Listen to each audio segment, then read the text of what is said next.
why is social media so important to your brand, to Yeah. you as an individual?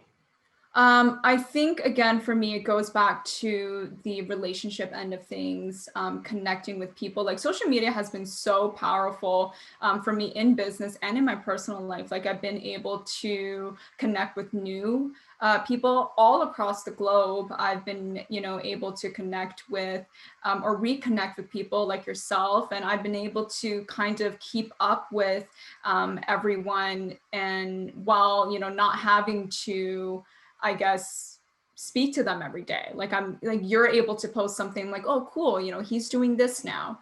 Right. Right. And for me, for my brand, it's all about relationships. Like after I help my clients, they literally become really, really good friends of mine. And that's, I guess, that's the way that my brand is built. That's, how I want people to feel when they work with me and what I Mhm. want people to see right now. Right.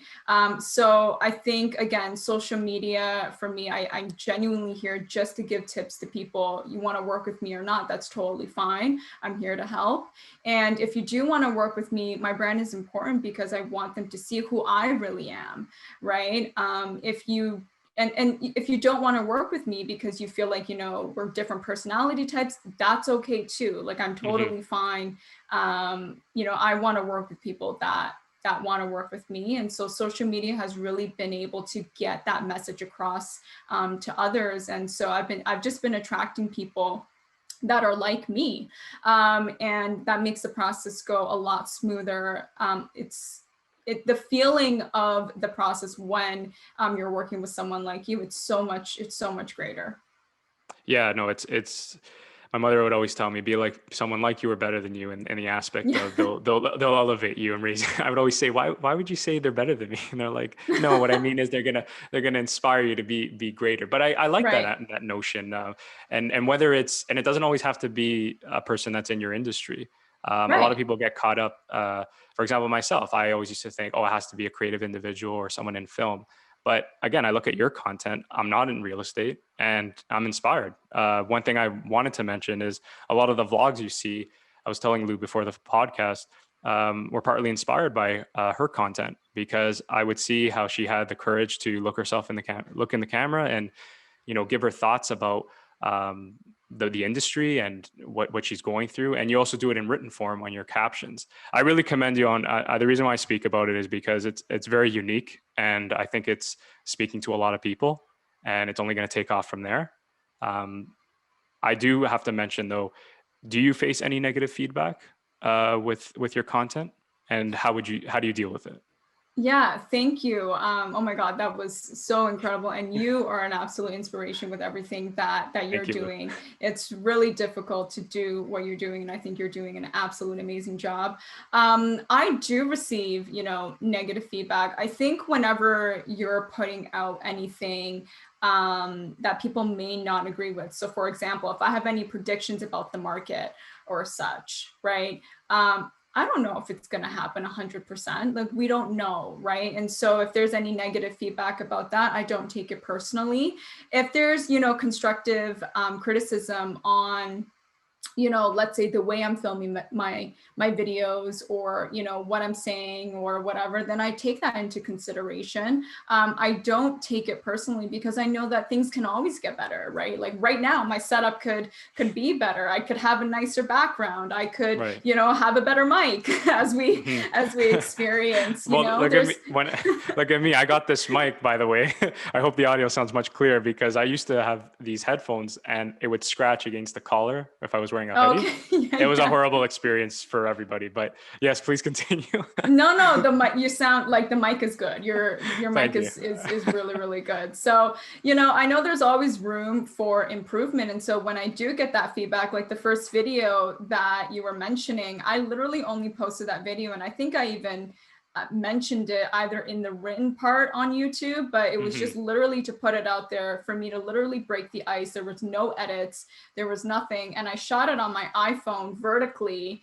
And I had a friend reach out and she was like, hey Lou, like, congrats on your first YouTube video, but I just wanted to let you know it's probably better if you tilt your phone, horizontally on YouTube. I was like, oh yeah, you're right. That way we don't have all that black space. Of And course. so when I first got that feedback, I was a little bit, I guess, hurt because it took so much for me to even go on camera and to post it, For which I sure. think a lot of people experience. But then I was like, no, this is good. Like, imagine if I was still doing it that way, it wouldn't be good, right? So I think take the negative feedback, don't take it personally. I think, as anyone's channel grows or their audience grows, they're going to, have some trolls on there or whatever. But again, don't take it personally. I think it's a bigger reflection of them. And if people are honestly offering, good feedback and it's criticism or constructive criticism, take it and implement it if you think that, or if you know that that's going to help your videos, look better and have a better outreach. Yeah, the I told you before the podcast is something that struck me is the production value increased exponentially on the second Yeah. video, and but I again commend you for that, because that's such a healthy, right attitude to have, where you got that message and you could have been like, who is she to talk like I put so much, at least I'm doing it, but you said, you know what, there's always room for improvement. And again, you took it, just ran with it, and you can see, how far you've come, and what you're creating, and the direction you're going. I wanted to mention, are you on TikTok by any chance? I am on TikTok. I just kind of Okay. started. I started and then I stopped, and now I'm like slowly trickling back in. Because I wanted to give you my feedback. Great. Those videos, yeah, very simple. Those videos that you're posting on YouTube, just cut them up and put them on TikTok. And That's so true. I yeah, that's what should. I do with my videos. So I'm not, they're not going viral, but it helps you, and you never know. Just hashtag real estate, hashtag, I don't know, realtor or Toronto, and No, I you'll love that be amazed. actually. Yeah, cut it up. And what's the beauty about it is we both follow Gary Vee, so I know you can relate with this, is unlimited content. That video, Right. right? I've seen them. They're like what, 10, 20 minutes. TikTok just does a minute. So you just Right. find what you really want to talk about and you do parts, right? And you just kind of cut it up. So that's what I've been doing with my vlogs, and I wanted to pass that on to you. No, And I I love want that. you to take advantage of TikTok, because a lot of organic reach. I agree. TikTok's organic reach. Like, I don't even have a lot of followers, but the amount of views that specific posts are getting, it's incredible. I think it beats Of course. any platform out there, minus I think maybe Instagram Reels.